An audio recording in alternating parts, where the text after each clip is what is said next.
La almirante Nadia Volkov tenía 57 años cuando descubrió que la humanidad le debía dinero al universo. No metafóricamente, literalmente.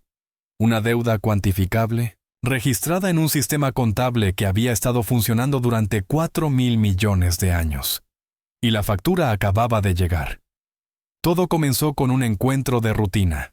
La nave exploradora Meridian, bajo el mando de la capitana Rosa Delgado, había hecho contacto con una especie desconocida en el sector frontera. Los seres se llamaban a sí mismos los contadores. No eran guerreros, no eran comerciantes, no eran diplomáticos en el sentido tradicional. Eran, según su propia descripción, auditores. ¿Auditores de qué?, había preguntado Rosa cuando el primer contador se materializó en su puente. No había llegado en una nave. Simplemente apareció, como si el espacio mismo lo hubiera generado. «De todo», respondió el contador. Su voz era extraña, como si múltiples tonos hablaran simultáneamente en perfecta armonía. «Somos los contadores. Rastreamos cada transacción en el universo, cada intercambio de energía, cada transferencia de información, cada deuda contraída y cada deuda pagada. ¿Y ustedes, humanidad?». El contador se volvió para dirigirse directamente a Rosa. «Tienen una deuda pendiente, una deuda muy antigua, y ha llegado el momento del primer pago». Rosa había transmitido esta información a Nadia inmediatamente, y Nadia había convocado una reunión de emergencia con el alto mando. Ahora, el contador flotaba en el centro de la sala de conferencias de la estación orbital Guardian Prime. Su forma era difícil de describir. Parecía sólido desde algunos ángulos, traslúcido desde otros, como si existiera en múltiples estados simultáneamente. «Explíquese», ordenó Nadia. «¿Qué deuda? La humanidad no ha tenido contacto con otras especies hasta hace 300 años. ¿Cómo podemos deber algo que es más antiguo que eso?». «La deuda», respondió el contador, «no fue contraída por su civilización. Fue contraída por su existencia. Permítanme explicar». El contador proyectó imágenes holográficas en el aire. Mostraban el sistema solar, la Tierra, y luego, retrocediendo en el tiempo, mostraban la formación del planeta hace 4.500 millones de años. Cuando la Tierra se formó, explicó el contador, los materiales que la compusieron no aparecieron de la nada. Vinieron de una nube de polvo y gas que había sido creada por la explosión de una estrella anterior. Esa estrella había sintetizado elementos pesados durante miles de millones de años. Carbono, oxígeno, hierro. Todos los elementos necesarios para formar planetas rocosos y, eventualmente, vida. Esa síntesis, continuó el contador, requirió energía, mucha energía. Y esa energía fue proporcionada por una civilización antigua, los sembradores. Ellos aceleraron la muerte de ciertas estrellas específicamente para crear las nubes de polvo que formarían sistemas como el suyo. Nadia sintió que su mente se tambaleaba. «Está diciendo que la Tierra fue diseñada». «No exactamente», corrigió el contador. «La Tierra se formó naturalmente, pero los materiales que la formaron fueron posicionados deliberadamente. Los sembradores crearon las condiciones para que sistemas como el suyo pudieran existir. Y por ese servicio, establecieron un sistema de crédito. Cada civilización que surge de un sistema sembrado, explicó el contador, incurre en una deuda. La deuda se calcula basándose en la cantidad de energía que fue requerida para crear su sistema. Y debe pagarse en contribuciones al bien común del universo». «¿Cuánto debemos?», preguntó el general Mateo Fernández, el segundo al mando de Nadia. El contador emitió una serie de tonos que las computadoras tradujeron a números. El número que apareció en las pantallas hizo que todos en la sala contuvieran la respiración. 3 trillones de unidades de energía estándar. «Eso es», susurró la doctora Amara Osei, la científica jefe, equivalente a la producción total de energía de toda la civilización humana durante aproximadamente 1000 años. «Correcto», confirmó el contador. «Y el primer pago vence en 100 años estándar. El monto del primer pago es el 10% del total. 300 billones de unidades. Eso es imposible», dijo Mateo. «No podemos generar esa cantidad de energía en 100 años». no sin dedicar literalmente todos nuestros recursos a ello. Nuestra civilización colapsaría. Entendemos las dificultades, respondió el contador. Por eso el sistema permite pagos en forma alternativa. No necesitan pagar en energía directa. Pueden pagar en trabajo, en servicios, en contribuciones al bien universal. ¿Qué tipo de contribuciones?, preguntó Nadia. Eso, dijo el contador, depende de sus capacidades. Cada civilización contribuye de manera diferente. Los Vex-Har, por ejemplo, son maestros de la ingeniería cuántica. Su pago consiste en mantener las redes de comunicación instantánea que conectan la galaxia. Los Teramin son seres de conciencia colectiva. Su pago es proporcionar mediación en disputas entre especies que piensan de manera fundamentalmente diferente. Los Nostri son máquinas autorreplicantes. Su pago es terraformar mundos muertos en planetas habitables. ¿Y ustedes, humanidad? El contador pausó, como si estuviera consultando datos invisibles. Tienen una capacidad única que hemos observado.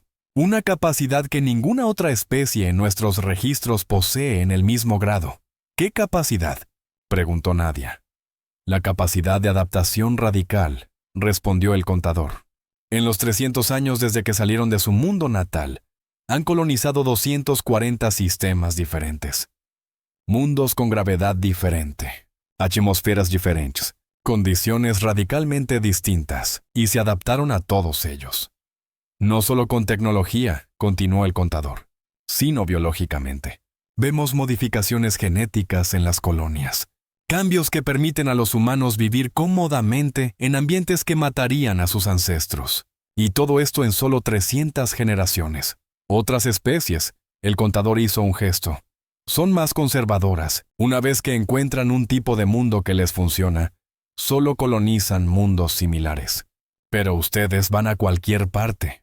Se adaptan a cualquier cosa. Es notable. ¿Y quieren que usemos esa capacidad para pagar la deuda?, preguntó Nadia. Sí, confirmó el contador. Hay aproximadamente 10.000 mundos en esta galaxia que podrían soportar vida, pero que actualmente están vacíos. Mundos que fueron terraformados por civilizaciones anteriores y luego abandonados por diversas razones. Mundos que podrían ser habitados, pero que ninguna especie actual quiere colonizar porque las condiciones son demasiado extremas. Queremos que colonicen esos mundos, que los transformen en planetas viables, que creen ecosistemas funcionales y que eventualmente los entreguen a otras especies que necesitan espacio, pero no tienen la capacidad de adaptación que ustedes poseen. Si hacen esto, concluyó el contador, consideraremos su deuda pagada en 500 años en lugar de 1000. Nadia convocó un receso. Necesitaba consultar con sus asesores sin la presencia inquietante del contador. Es una trampa, argumentó Mateo inmediatamente. Nos están pidiendo que dispersemos nuestra población, que debilitemos nuestra cohesión como especie. Dentro de 500 años, no seremos una humanidad. Seremos 10.000 tribus diferentes en mundos diferentes. Oh, contraargumentó Amara, es una oportunidad. Piénselo. Nos están ofreciendo acceso a 10.000 mundos. Sí, son mundos difíciles, pero somos buenos en lo difícil. Y en 500 años, la humanidad podría ser una de las especies más numerosas y distribuidas en la galaxia. ¿Y el costo?, preguntó el capitán Yuki Tanaka, el oficial de logística. Colonizar 10.000 mundos extremos en 500 años requeriría recursos masivos, tecnología que aún no tenemos, vidas que se perderán inevitablemente en ambientes hostiles. Pero si no pagamos, Nadia habló lentamente. ¿Qué pasa? El contador no mencionó consecuencias. Como si hubiera sido invocado por la pregunta, el contador se materializó en la sala de receso. Perdón por la intrusión, dijo. Pero detecté una pregunta importante. Permítanme ser claro sobre las consecuencias del impago. Si no pagan, el tono del contador se volvió más frío, entonces los sembradores considerarán su inversión como una pérdida, y las pérdidas deben recuperarse. Recuperarán, continuó el contador, desmantelando su sistema solar. Los planetas serán desintegrados, los materiales serán recolectados, la energía contenida en su estrella será extraída. y todo será reutilizado para sembrar nuevos sistemas con mejor potencial de retorno. Esto tomaría aproximadamente 200 años. Tiempo suficiente para evacuar, por supuesto. No somos crueles, pero su mundo natal dejará de existir. Y la humanidad se convertiría en una especie refugiada. El silencio que siguió era absoluto. Eso es extorsión, dijo Mateo finalmente. Eso es contabilidad, corrigió el contador. Los sembradores invirtieron recursos en la creación de su sistema. Si esa inversión no produce retorno, deben recuperar sus costos. Es simplemente eficiente. ¿Cuánto tiempo tenemos para decidir?, preguntó Nadia. 1 año estándar, respondió el contador. Después de eso, asumiremos que han elegido no pagar. Y comenzarán los preparativos para la recuperación de activos. El contador desapareció. Durante los siguientes 6 meses, la humanidad debatió. En cada colonia, en cada estación, en cada nave. El tema dominaba todas las conversaciones. Algunos argumentaban por la resistencia, por prepararse para la guerra contra los sembradores. Pero el análisis táctico era desalentador. Los sembradores habían estado sembrando galaxias durante 4.000 millones de años. Su tecnología estaba tan más allá de la humana que resistir sería suicida. Otros argumentaban por la evacuación, por abandonar el sistema solar antes de que fuera desmantelado y encontrar un nuevo hogar en otra parte. Pero eso significaría convertirse en refugiados permanentes, nómadas sin mundo natal, y algunos argumentaban por aceptar, por tomar los 10.000 mundos y hacer lo que la humanidad hacía mejor, adaptarse. Al final, la decisión fue tomada por votación directa. Cada humano adulto en los 240 sistemas coloniales votó. La participación fue del 93%. El resultado fue 67% favor de aceptar el plan de pago. La humanidad colonizaría los 10.000 mundos extremos. Nadia transmitió la decisión al contador. Su respuesta fue inmediata. Excelente. Los primeros 1.000 mundos están ahora marcados en sus bases de datos estelares. Tienen 50 años para establecer colonias viables en cada uno. Una colonia viable se define como al menos 10.000 habitantes permanentes con ecosistema autosostenible. Después de 50 años, evaluaremos su progreso. Si han cumplido con el objetivo, liberarán los siguientes 1.000 mundos. Y así sucesivamente hasta que los 10.000 estén colonizados. Buena suerte, añadió el contador. Y por primera vez, su tono parecía casi cálido. Para lo que vale, creemos que tendrán éxito. La humanidad es tenaz. Los primeros 10 años fueron los más difíciles. Los 1.000 mundos iniciales eran extremos de formas que desafiaban la imaginación. Había mundos con gravedad 3 veces la de la Tierra. Mundos donde los humanos tenían que usar exoesqueletos solo para moverse. Había mundos con atmósferas tóxicas que requerían filtros respiratorios constantes. Mundos donde salir sin protección significaba muerte en minutos. Había mundos en sistemas binarios donde el día y la noche duraban semanas. Mundos donde las temperaturas variaban 200 grados entre el hemisferio diurno y nocturno. Y había mundos en las zonas habitables de estrellas extrañas. Enanas rojas que bombardeaban con radiación. Gigantes azules, que proporcionaban luz intensa pero en frecuencias que los ojos humanos apenas podían procesar. Los primeros colonos eran voluntarios, pioneros que sabían que probablemente morirían antes de que sus colonias se volvieran verdaderamente viables. Pero fueron de todos modos, porque entendían lo que estaba en juego. Nadia visitó tantas colonias como pudo durante esos primeros años. En un mundo llamado Gravitas 3, conoció a una mujer llamada Elena Martínez, que había nacido en la Tierra pero ahora vivía en 3 veces su gravedad natal. «Duele», admitió Elena mientras preparaba té en su hábitat reforzado. Sus huesos habían sido aumentados con aleaciones metálicas. Sus músculos habían sido genéticamente mejorados. Incluso así, cada movimiento la dejaba sin aliento. Cada día duele, pero estamos construyendo algo aquí. Una forma de vida que funcionará en mundos como este. Y cuando hayamos terminado, entregaremos este conocimiento a especies que lo necesiten. ¿Vale la pena el dolor?, preguntó Nadia. Pregúnteme en 50 años. respondió Elena con una sonrisa cansada. Si seguimos vivos, entonces sí. Si no, bueno, al menos lo intentamos. En un mundo llamado Amanecer Tóxico, Nadia conoció al Dr. Hassan Al-Rahman, que estaba desarrollando modificaciones genéticas que permitían a los humanos procesar la atmósfera rica en azufre. El primer grupo de niños nacidos aquí, explicó Hassan, tendrán pulmones diferentes, hígados diferentes. Su sangre llevará oxígeno de manera diferente. Técnicamente serán una subespecie de Homo sapiens. ¿Eso no le preocupa?, preguntó Nadia. Me preocuparía si lo estuviéramos haciendo por eugenesia, respondió Hassan. Pero lo estamos haciendo por supervivencia. Y más importante, lo estamos haciendo por elección. Cada padre aquí eligió que sus hijos fueran diferentes, porque diferentes es lo que se necesita para prosperar aquí. 48 años después del inicio del proyecto, Nadia, ahora con 105 años y mantenida viva por tecnología médica avanzada, recibió el informe final. De los 1000 mundos iniciales, 843 habían alcanzado el estado de colonia viable. Cada uno tenía más de 10.000 habitantes. Cada uno tenía ecosistemas que funcionaban. 157 mundos habían fallado. Las colonias habían sido evacuadas después de determinar que las condiciones eran demasiado extremas, incluso para la adaptabilidad humana. 84% de éxito, dijo Mateo, ahora también anciano. No está mal para mundos que nadie más quería. El contador apareció para la evaluación.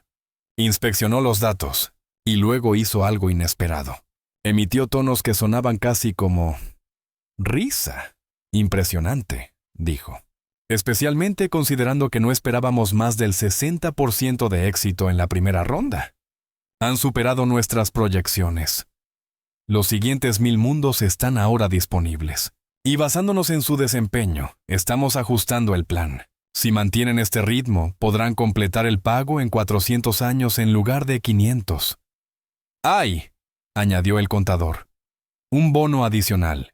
Algunos de los mundos que han colonizado son tan transformados que otras especies ya están preguntando si pueden inmigrar. Si permiten eso, si comparten sus mundos con otros, aceleraremos aún más el cronograma de pago. Nadia convocó otra votación, esta vez sobre si compartir las colonias extremas con otras especies. El resultado fue aún más decisivo que la primera vez. 82% a favor. La humanidad compartiría. Los siguientes 100 años trajeron cambios que nadie había anticipado. Los mundos extremos, colonizados conjuntamente por humanos y otras especies, se convirtieron en laboratorios de cooperación, lugares donde diferentes formas de vida aprendían a coexistir en condiciones que matarían a cualquiera en sus mundos natales. Y algo extraordinario emergió. Una cultura compartida, no basada en biología, no basada en planeta de origen, sino basada en la experiencia común de sobrevivir en lo imposible. Los llamaron los extremos. Y para el año 200 del proyecto, había más de 5 millones de comunidades extremas. Algunas compuestas principalmente por humanos, otras mezcladas, todas unidas por la misma filosofía. Si el universo te da condiciones imposibles, te adaptas. Nadia murió a los 153 años, 200 años antes de que el proyecto se completara. Pero antes de morir, visitó una última colonia. Era un mundo en órbita de una estrella de neutrones. La radiación era tan intensa que los colonos tenían que vivir bajo tierra, pero habían encontrado una forma. Habían creado ecosistemas en cavernas, habían genéticamente modificado plantas para crecer bajo luz artificial. Habían construido una civilización en un lugar donde la civilización no debería existir. El líder de la colonia, un hombre llamado Gabriel Santos, cuyo bisabuelo había sido uno de los primeros voluntarios, le mostró a Nadia su mundo. Mi bisabuelo me dijo algo antes de morir, compartió Gabriel mientras caminaban por cavernas iluminadas con bioluminiscencia artificial.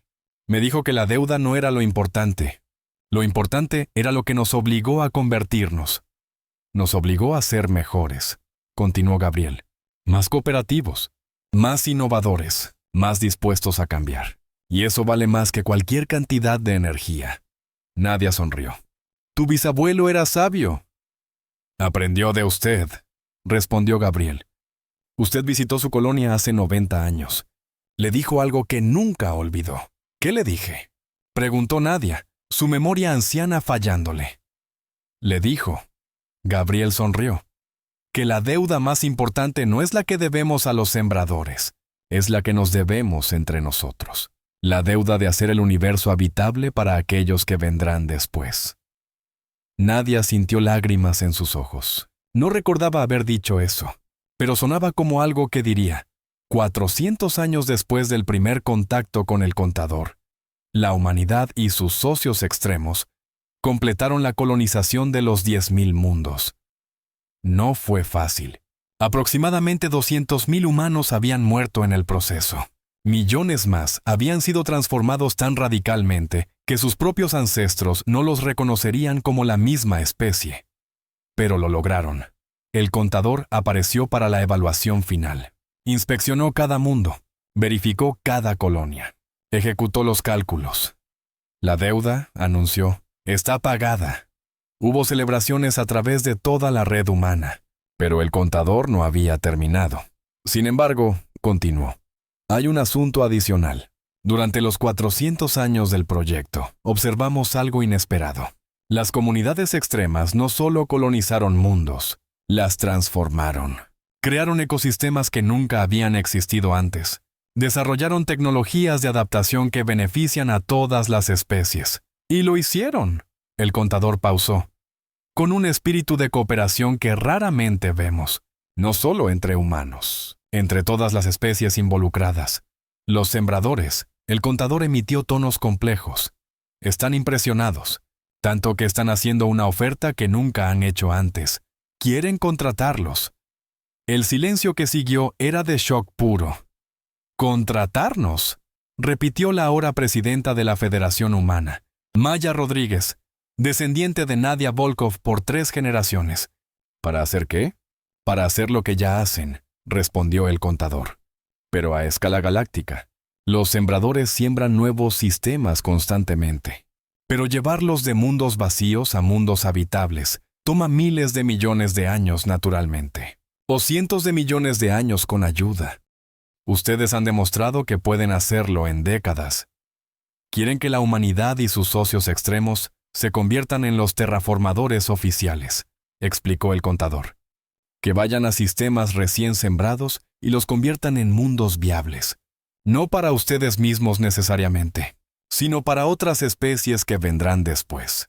Y a cambio, continuó el contador, no solo cancelarán su deuda, les pagarán en tecnología, en acceso a conocimiento que ha sido acumulado durante 4.000 millones de años, en recursos que les permitirán expandirse más allá de esta galaxia. Maya convocó otro voto, esta vez no sobre supervivencia, sino sobre identidad. ¿Quería la humanidad convertirse en la especie que preparaba mundos para otros? El voto fue más dividido esta vez. 53% a favor, 47% en contra. Pero 53% era suficiente. La humanidad aceptó. 1000 años después de que Nadia Volkov descubriera la deuda, la humanidad había cambiado de formas que ella nunca habría imaginado. Ya no había una sola humanidad. Había miles de ramas, cada una adaptada a diferentes tipos de mundos. Había humanos que vivían en mundos de alta gravedad, con cuerpos densos y musculosos. Humanos que vivían en mundos acuáticos, con branquias y aletas. Humanos que vivían en mundos sin atmósfera, con pulmones que podían procesar vacío, pero todos compartían algo. Todos llevaban la memoria de la deuda, no como una carga, sino como un orgullo. Porque la deuda no había sido solo un pago, había sido una transformación. Había tomado una especie que había vivido en un solo planeta durante la mayor parte de su historia y la había obligado a convertirse en una especie que podía vivir en cualquier lugar. Había convertido a la humanidad en los habitantes universales. Y en el proceso, habían dado a cientos de otras especies el regalo de mundos habitables. Mundos que nunca habrían sido colonizables sin la tenacidad humana. Mundos que ahora albergaban trillones de seres. El contador visitó a Maya Rodríguez en el aniversario del milenio. Ella tenía 80 años, pero había rechazado la extensión de vida. Quería morir como sus ancestros habían muerto, permitiendo que la próxima generación tomara el liderazgo. «Tengo un mensaje», dijo el contador, «de los sembradores. Querían que supiera algo». «¿Qué?», preguntó Maya. «La deuda», dijo el contador, «nunca fue real». Maya parpadeó. «¿Qué? Los sembradores no necesitan pago», explicó el contador. «Operan en escalas de tiempo de miles de millones de años. El costo de sembrar su sistema fue insignificante para ellos». «La deuda», continuó el contador, «era una prueba, una forma de identificar especies con el potencial de convertirse en algo más que habitantes de su mundo natal. Especies que podían ser empujadas a evolucionar, a adaptarse radicalmente, a cooperar a través de líneas de especie. La mayoría de las especies», el contador hizo un gesto, «fallan la prueba, eligen el impago. Se convierten en refugiadas y eventualmente se extinguen porque no pueden adaptarse a la pérdida de su mundo natal. Pero ustedes», el tono del contador era cálido, «no solo pasaron la prueba, la superaron. Se convirtieron exactamente en lo que los sembradores esperaban. Una especie que hace el universo más habitable. Una especie que da más de lo que toma. Por eso», concluyó el contador, «los sembradores querían que supieran. La deuda estaba pagada el momento en que decidieron intentarlo. Todo lo demás ha sido con intereses». Maya se recostó en su silla, procesando. «¿Por qué decirnos esto ahora?» «¿Por qué?», respondió el contador. «Después de 1000 años merecen saber la verdad. Y porque los sembradores quieren que entiendan algo importante». «No son deudores», dijo el contador. «Son socios. Y el universo necesita más especies como ustedes. Especies dispuestas a hacer el trabajo difícil, a sacrificarse por aquellos que aún no existen, a transformar lo inhabitable en hogar. Esa», concluyó el contador, «es la deuda que realmente importa. No la deuda al pasado, sino la deuda al futuro». El contador desapareció por última vez. Maya se sentó sola en su oficina mirando las estrellas. Pensó en Nadia Volkov, quien había tomado la primera decisión difícil. Pensó en los 200.000 que habían muerto convirtiendo mundos imposibles en hogares. Pensó en las miles de ramas de humanidad, cada una única, cada una hermosa a su manera, y sonrió. Porque la deuda nunca había sido sobre energía, había sido sobre propósito. Y la humanidad había encontrado el suyo, no como conquistadores, no como exploradores solitarios, sino como jardineros del universo, preparando el suelo para aquellos que vendrían después. Esa era la verdadera deuda infinita. No porque nunca pudiera pagarse, sino porque valía la pena seguir pagando, para siempre. Gracias por acompañarnos en este viaje cósmico. No olvides suscribirte a nuestro canal y activar la campanita de notificaciones para que no te pierdas ninguna de nuestras historias. Nos vemos en la próxima aventura, más allá de las estrellas.